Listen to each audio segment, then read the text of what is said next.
গরমে পাতলা ঝোল খেতে খেতে মাঝে মাঝে ইচ্ছে হয় একটু মশলাদার রান্না খেতে। তাই তো আজ বানিয়ে ফেলেছি ঝালঝাল ডিম কারি। আপনারাও কিন্তু গরমে মুখের স্বাদ বদলাতে এরকম মশলাদার রান্না মাঝে মাঝে করে খেতে পারেন। ডিম কারি খুব সহজেই কম সময়ে বানিয়ে নেওয়া সম্ভব। তাহলে তৈরি করে নেওয়া যাক ডিম কারি। ডিম কারি বানানোর জন্য আমি এখানে একটা পাত্রে 4টে ডিম নিয়ে নিয়েছি। একটা পাত্রে জল দিয়ে এক এক করে ডিমগুলো সিদ্ধ হওয়ার জন্য গ্যাসে বসিয়ে দেব।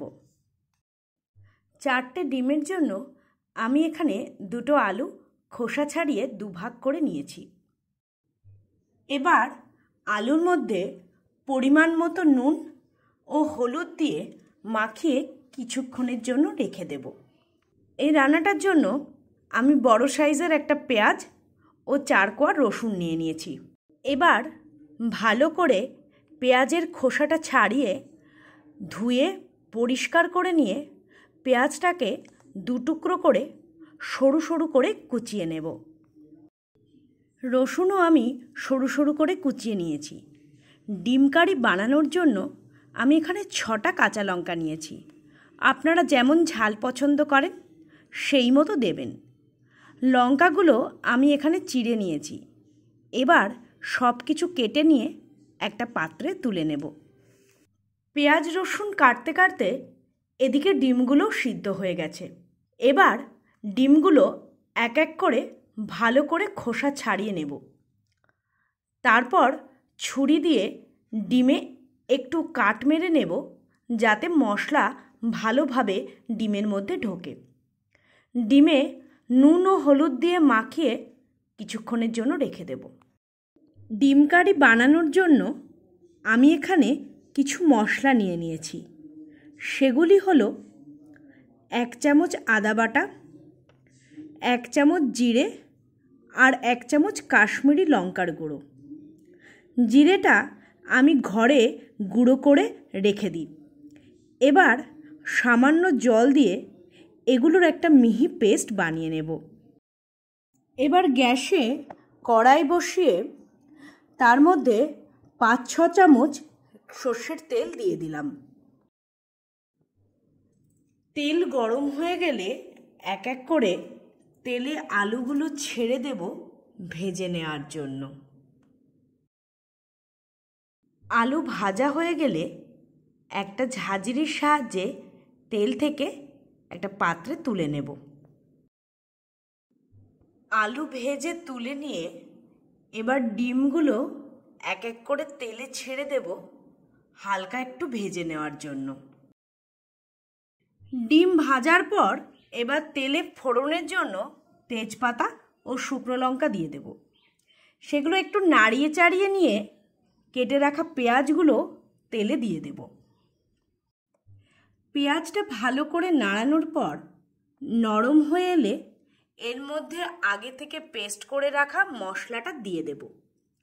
মশলা দিয়ে ভালো করে কষাতে কষাতে 1 চামচ চিনি ও নুন দিয়ে মিশিয়ে নেব। রান্নায় চিনি টেস্ট ব্যালেন্স করার কাজ করে। মশলা কষানো হলে চিড়ে রাখা কাঁচা লঙ্কাগুলো দিয়ে একটু নাড়িয়ে চাড়িয়ে ভাজা আলুগুলো দিয়ে দেব। মশলার সাথে আলু মিশে গেলে এক এক করে ডিমগুলো দিয়েও ভালো করে মশলার সাথে মিশিয়ে নেব। আমি ডিম কারি বানালে সব সময় তার মধ্যে টমেটো কেচাপ ইউজ করি। কেচাপ দিলে এর টেস্টটা অনেকাংশে বেড়ে যায়। আপনারাও ডিম কারি বানালে এতে কেচাপ দিয়ে ট্রাই করে দেখবেন। টমেটো কেচাপ দিয়ে ভালো করে মিশিয়ে নিয়ে এবার আগে থেকে ফুটিয়ে রাখা জল ঢেলে দেব। জল খুব বেশি দেবেন না, কারণ রান্নাটা গা মাখা হবে। এবার জলে অল্প নুন আর হলুদ দিয়ে মিশিয়ে দেব। নুন আর হলুদটা পরিমাণ মতো দেবেন, কারণ আগেও এটা দেওয়া হয়েছে। খুব বেশি দেবেন না। কড়াইটা ঢেকে ডিমের ঝোলটা ফুটতে দেব, যাতে আলুগুলো সুসিদ্ধ হয়ে যায়।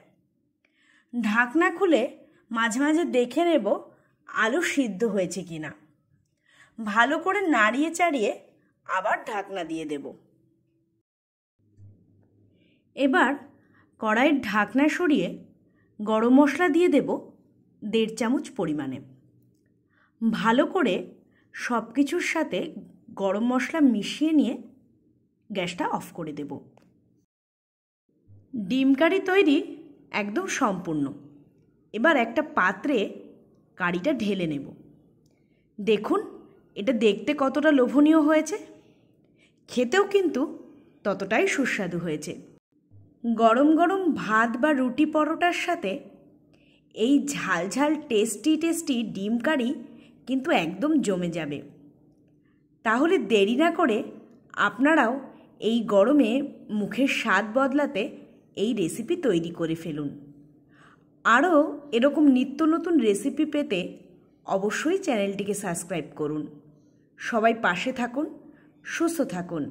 দেখা হচ্ছে খুব তাড়াতাড়ি নতুন কোনো রেসিপি নিয়ে।